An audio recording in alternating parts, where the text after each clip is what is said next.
आज के इस वीडियो में हम लोग पढ़ेंगे क्लास 11 काइनेमेटिक्स का बहुत ही इंपॉर्टेंट टॉपिक। इस चैप्टर में हम लोगों ने बहुत सारे इंपॉर्टेंट क्वेश्चंस को पढ़ा था। आज जो हम लोग क्वेश्चन करने जा रहे हैं ये भी आपके लिए बहुत ही इंपॉर्टेंट होने वाला है। तो हेडिंग लिखना है सेंट्रीपिटल एक्सेलरेशन। सेंट्रीपिटल एक्सेलरेशन को सिर्फ हम लोग इस फिगर से समझेंगे।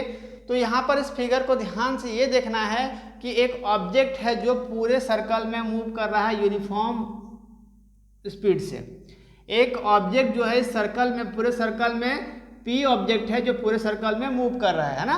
तो इसका रेडियस क्या होगा, यहाँ से आर मान सकते हैं, ए मान सकते हैं या एक्स भी मान सकते हैं इसको, ठीक है। तो जब ये ऑब्जेक्ट पूरे सर्कल में मूव करेगा तो इसमें क्या होगा, ये क्या प्रोड्यूस करेगा, अपने से एक्सेलरेशन प्रोड्यूस करेगा, है ना। जब एक ऑब्जेक्ट इस सर्कुलर मोशन में मूव कर रहा है तो वो क्या प्रोड्यूस करेगा, अपने से एक्सेलरेशन प्रोड्यूस करेगा।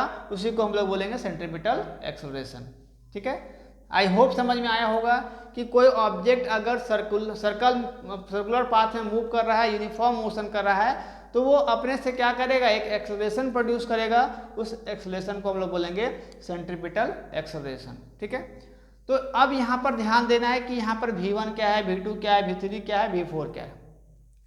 जब कोई भी ऑब्जेक्ट, अब हमको यहाँ पर यह भी ध्यान देना है कि एक्सेलरेशन प्रोड्यूस तो हो रहा है, लेकिन एक्सेलरेशन प्रोड्यूस कैसे हो रहा है ना। तो कैसे हो रहा है, यहाँ पर ध्यान देना है कि जब ऑब्जेक्ट P पर होगा तो इसका जो वेलोसिटी होगा, यहाँ पे अगर जब ऑब्जेक्ट होगा तो इसका वेलोसिटी क्या होगा, V1 होगा, इसका वेलोसिटी V2 होगा, इसका वेलोसिटी V3 और ये V4 होगा।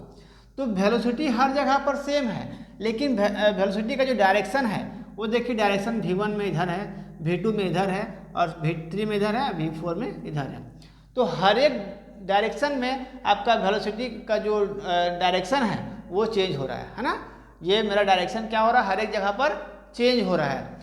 तो इससे ये क्या हो रहा है, इससे एक एक्सेलरेशन प्रोड्यूस हो रहा है। किस तरह से, जब ऑब्जेक्ट जो डायरेक्शन चेंज कर रहा है तो उसका डायरेक्शन हर एक पॉइंट पर अलग अलग डायरेक्शन है, तो इससे क्या होता है, एक्सेलरेशन प्रोड्यूस होता है। मैंने क्या बताया था अभी, कोई ऑब्जेक्ट अगर सर्कल में मूव करेगा, सर्कुलर पाथ में मूव करेगा, तो वो अपने से क्या करता है, एक्सेलरेशन प्रोड्यूस करता है। उसी एक्सेलरेशन को हम लोग सेंट्रीपिटल एक्सेलरेशन बोलते हैं। लेकिन एक्सेलरेशन प्रोड्यूस कैसे करता है, जब ऑब्जेक्ट हर एक जगह पर इस पूरे सर्कल में मूव कर रहा है और हर एक जगह पर यूनिफॉर्म मोशन कर रहा है। यूनिफॉर्म मोशन करने का मतलब होता है कि हर एक पॉइंट पे इसका स्पीड सेम है, तो वो अपने से एक्सेलरेशन प्रोड्यूस कैसे करेगा, तो उसका डायरेक्शन जो होगा, वेलोसिटी का जो डायरेक्शन होगा वो डिफरेंट होगा हर एक पॉइंट पर, है ना। इससे वो एक्सेलरेशन अपने से प्रोड्यूस करेगा। ये होता है सेंट्रीपिटल एक्सेलरेशन, ठीक है। चलिए सेंट्रीपिटल एक्सेलरेशन का एक बार डिफिनेशन करते हैं। Acceleration acting on the object undergoing uniform circular motion is called centripetal acceleration, ठीक है। Acceleration acting on the object, object में क्या हो रहा है, एक्सेलरेशन प्रोड्यूस हो रहा है, एक्ट कर रहा है, काम कर रहा है ना। अंडरगोज यूनिफॉर्म सर्कुलर मोशन, इस सर्कुलर मोशन में, या फिर यूनिफॉर्म मोशन भी हम लोग लिख सकते हैं ना। इस सर्कुलर मोशन में क्या हो रहा है, इससे एक्सेलरेशन एक्ट कर रहा है, काम कर रहा है, प्रोड्यूस हो रहा है ना। इस कॉल्ड सेंट्रीपिटल एक्सेलरेशन, इसको हम लोग बोलेंगे सेंट्रीपिटल एक्सेलरेशन। बहुत ही सिंपल सा डिफिनेशन है। बहुत सारे वीडियो में मैंने देखा था कि वहाँ पर आपको बहुत घुमा फिरा के बताया गया है। तो बस इतना याद रखना है कि अगर कोई ऑब्जेक्ट सर्कुलर पाथ में मूव करेगा, यूनिफॉर्म मोशन करेगा, तो उससे एक एक्सेलरेशन प्रोड्यूस होगा। उसी को हम लोग बोलेंगे सेंट्रीपिटल एक्सेलरेशन। कोई पूछ दे अगर बेचांस की एक्सेलरेशन प्रोड्यूस कैसे होगा, तो वहाँ पर बोलना है कि हर एक पॉइंट पर इसका वेलोसिटी सेम है, लेकिन इस वेलोसिटी का जो डायरेक्शन है हर एक पॉइंट पर अलग अलग है। V1 का अलग डायरेक्शन है, V2 का अलग, V3 का अलग, V4 का अलग डायरेक्शन है, इसीलिए इससे एक्सेलरेशन प्रोड्यूस्ड हो रहा है ना। चलिए, it is always act on the object along the radius toward the centre of the circular path, है ना। ये हमेशा काम करेगा किस पर, इस रेडियस के पर, इस रेडियस के टुवर्ड काम करेगा हर एक पॉइंट पर। अगर कोई ऑब्जेक्ट होगा यहाँ पर, यहाँ से यहाँ जाएगा Q R S T, तो इसका हर एक जहाँ पर रेडियस भी क्या होगा, सेम होगा। और ये कैसे काम करेगा ऑब्जेक्ट, इस रेडियस के एक्ट करने टुवर्ड काम करेगा, है ना।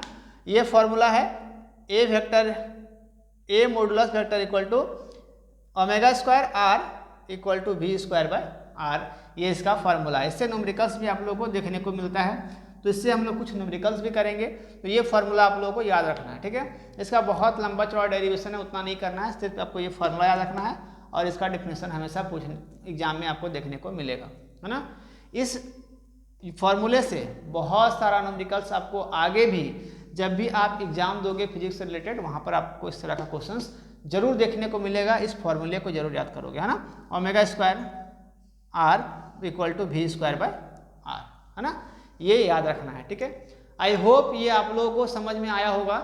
इस तरह का वीडियोस मेरे चैनल पर और भी बहुत सारे अपलोड हैं और रेगुलर होते रहते हैं, इसलिए चैनल को सब्सक्राइब कर लेना है और शेयर करना है, ताकि जो और भी बच्चे होंगे वो मेरे साथ जुड़ सकेंगे और अच्छे से फिजिक्स पढ़ सकेंगे, है ना। मिलते हैं अगले वीडियो में, तब तक थैंक यू टीचर, जय हिंद।